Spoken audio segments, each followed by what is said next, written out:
Hai guys, ketemu lagi di channel Vintage Sentinel. Banyak sekali pertanyaan kepada kami perihal apakah benar motor 2 tak lebih boros dari motor 4 tak. Karena memang ada beberapa motor 2 tak yang dirasakan lebih irit dari motor 4 tak. Nah, dalam konten kali ini akan kami kupas tuntas spell ini guys. Tapi sebelumnya, silakan untuk like, share, dan subscribe agar tidak tertinggal dari konten-konten terbaru Vintage Sentinel ya guys. Populasi motor 2 tak memang tidak lagi banyak guys. Saat ini sudah tidak ada lagi produsen motor di Indonesia yang membuat motor 2 tak. Hal ini karena terbentur oleh ketentuan emisi yang ditetapkan oleh pemerintah. Meski mesin 2 tak sudah tidak diproduksi lagi oleh pabrikan, tapi saat ini penggemarnya masih cukup banyak. Nah, alasan memilih motor bermesin 2 tak biasanya karena keunggulannya yang lebih responsif saat akselerasi dan perawatannya yang lebih mudah. Meski begitu, motor yang disukai kalangan anak muda ini punya banyak kekurangan guys. Tapi bukan berarti motor 2 tak sudah punah ya guys. Nah, motor 2 tak kini kembali rame untuk digunakan sebagai kendaraan hobi guys, termasuk kalian juga pastinya. Motor 2 tak masih banyak dipertahankan para pecintanya karena punya kelebihan tersendiri.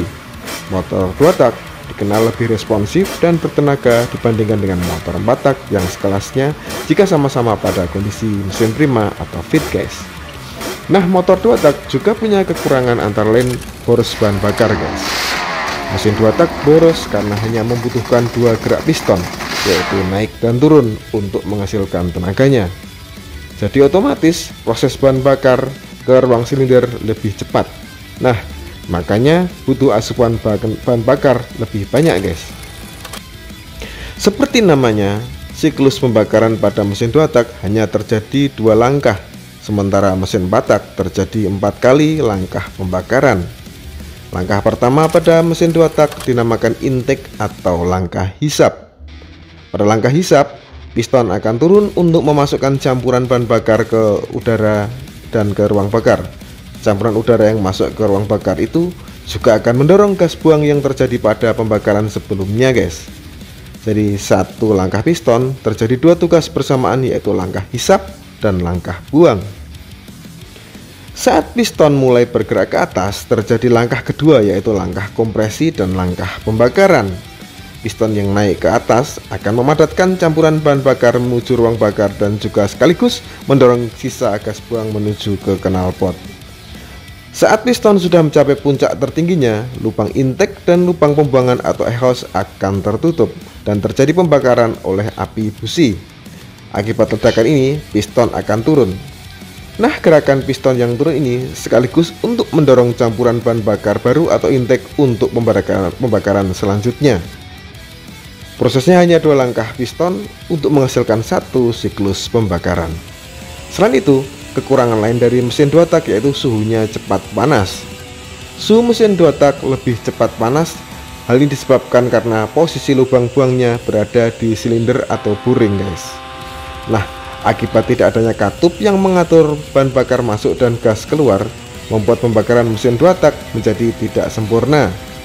Besar sekali potensi campuran bahan bakar dan udara yang akan ikut keluar ke knalpot sebelum ada kesempatan untuk dibakar di api businya guys. Kemudian karena hanya 2 langkah, mesin 2 tak akan memasukkan bahan bakar ke ruang bakar setiap 1 kali putaran krek as. Sementara mesin 4 tak hanya memasukkan bahan bakar tiap 2 kali putaran krek as. Hal ini secara teori membuat mesin 2 tak 2 kali lipat lebih boros dibandingkan dengan mesin 4 tak yang sekelasnya. Nah, kekurangan dari motor 2 tak adalah menghasilkan asap pekat dari gas buangnya guys. Mesin 2 tak juga mengeluarkan asap atau ngebul, jadi bisa menimbulkan polusi udara. Asap 2 tak muncul akibat proses pembakaran oli samping yang berfungsi melumasi silinder mesin. Hal ini berbeda dengan motor 4 tak yang hanya akan timbul asap jika terjadi kebocoran kompresi guys. Oke, itu tadi penyebab secara alami kenapa motor 2 tak lebih boros dari motor 4 tak yang sama-sama dalam kondisi prima dan tahun pembuatannya yang sama dan pola pemakaian yang sama pula guys. Semoga dapat menjawab keinginan tahuan kalian guys. Akhir kata, terima kasih sudah menyimak video-video dari Vintage Sentinel. Jangan lupa untuk like, share, dan subscribe. Sampai jumpa di video-video Vintage Sentinel selanjutnya. Wassalamualaikum warahmatullahi wabarakatuh.